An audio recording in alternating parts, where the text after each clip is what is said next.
यह कहानी एक गांव में रहने वाले मूर्तिकार की है जो बहुत ही सुंदर मूर्तियां बनाता था।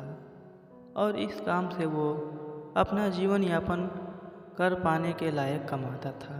कुछ समय बाद उसको एक बेटा हुआ जिसने बहुत कम उम्र में ही मूर्तियां बनाना शुरू कर दिया था।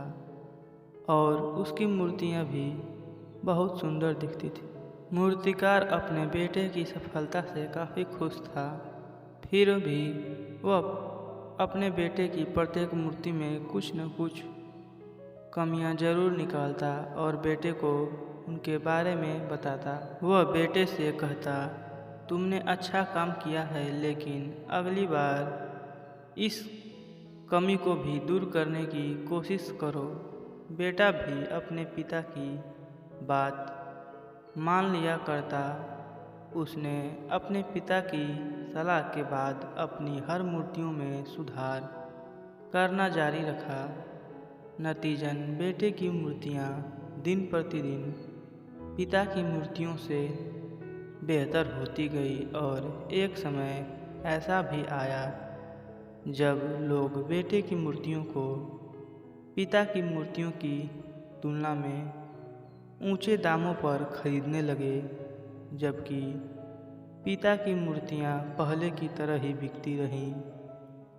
पिता ने अभी तक अपने बेटे की मूर्तियों में कमियां निकालना बंद नहीं किया था, लेकिन बेटा अब बाप के इस बर्ताव से खुश नहीं था।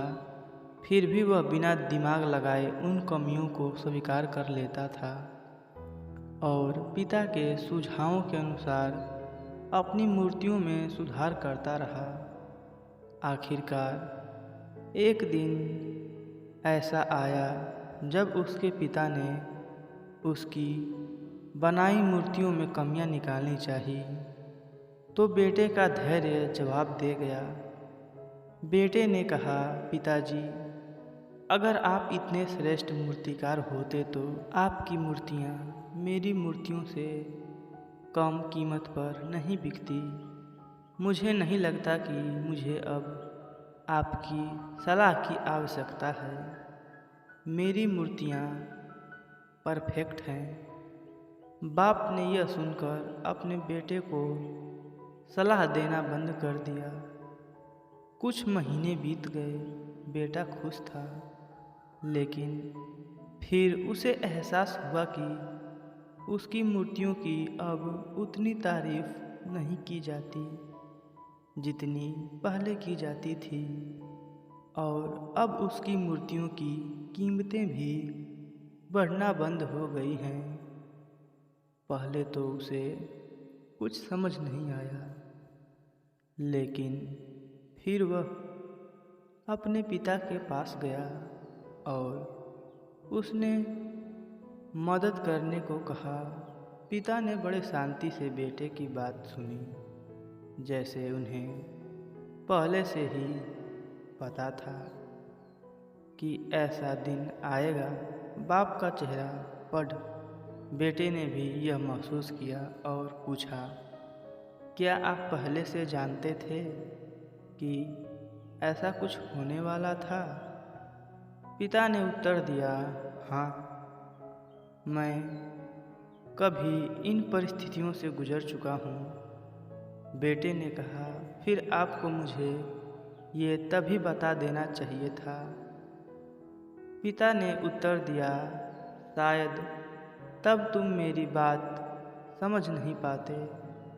मैं ये भली भांति जानता हूँ और मानता हूँ कि मूर्ति बनाने की कला में तुमसे ज़्यादा बेहतर नहीं हूँ। ऐसा भी हो सकता है कि मूर्तियों के बारे में मेरी सलाह गलत हो, और ऐसा नहीं है कि सिर्फ मेरी सलाह से तुम्हारी मूर्तियाँ बेहतर हो गई। लेकिन जब मैंने तुम्हें तुम्हारी बनाई मूर्तियों में खामियां दिखाई तो तुमने जो बनाया था उससे तुम संतुष्ट नहीं थे।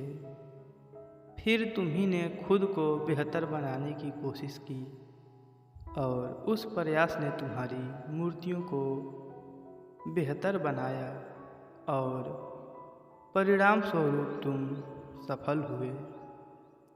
लेकिन यह भी उतना ही सच है कि जिस दिन से तुम्हें लगा कि अब तुम्हारे काम में सुधार की कोई गुंजाइश नहीं है, तुम्हारा विकास रुक गया। लोग हमेशा तुमसे अधिक की उम्मीद करते हैं और इसलिए अब तुम्हें न तो अपने काम के लिए ज़्यादा सराहना मिलती है और न ही इसके लिए ज़्यादा पैसे मिलते हैं। बेटा कुछ देर चुप रहा, फिर उसने पूछा, तो अब मैं क्या करूं? बेटे के सवाल के जवाब में पिता ने एक छोटा लेकिन अमूल्य जवाब दिया, असंतुष्ट होना सीखो। विश्वास करो कि सुधार और बेहतर बनने के लिए हमेशा जगह है। यह एक बात तुम्हें भविष्य में निरंतर प्रगति करने के लिए हमेशा प्रेरित करेगी और हमेशा सुधार करती रहेगी, तुम्हें पहले से ज़्यादा बेहतर बनाती रहेगी।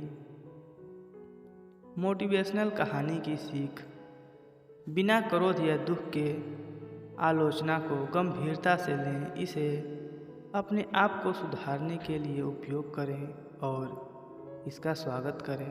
धन्यवाद।